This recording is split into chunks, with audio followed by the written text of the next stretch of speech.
ito ay rated SPG. Striktong patnubay at gabay ng magulang ang kailangan. Maaaring may masiselang tema, lengguwahe, karahasan, sexual, horror o droga na hindi angkop sa mga... Kung dati nga ito ngang si Greg ay si Paulo nga ang pinupuri, ngayon si Paulo naman nga ang kinasusuklaman niya dahil sa nagawa nga itong panluloko kay Marge at hindi pa nga raw nagtatapos dahil nagbunga nga raw ang masamang ginawa nga nila nito ni Thea. Subalit hindi pa nga kumpirmado kung sino nga ba talaga ang ama ng dinadalang tao nito ni Thea. Sa kabilang banda naman nga, handa naman nga si Thea ang sirain ang angkan ng mga Torrecampo.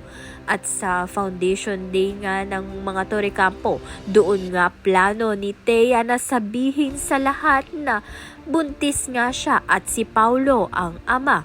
Dito na nga malalaman ni Marge ang katotohanang sisira sa kanilang buhay mag-asawa at hindi lang sa kanila kundi sa buong pamilya ng Torrecampo na matagal na nga nilang iniingatang pangalan dahil sa kanilang negosyo. Kaya naman nga't yan at iba pa ang ating pakaabangan. Maraming salamat sa iyong panonood.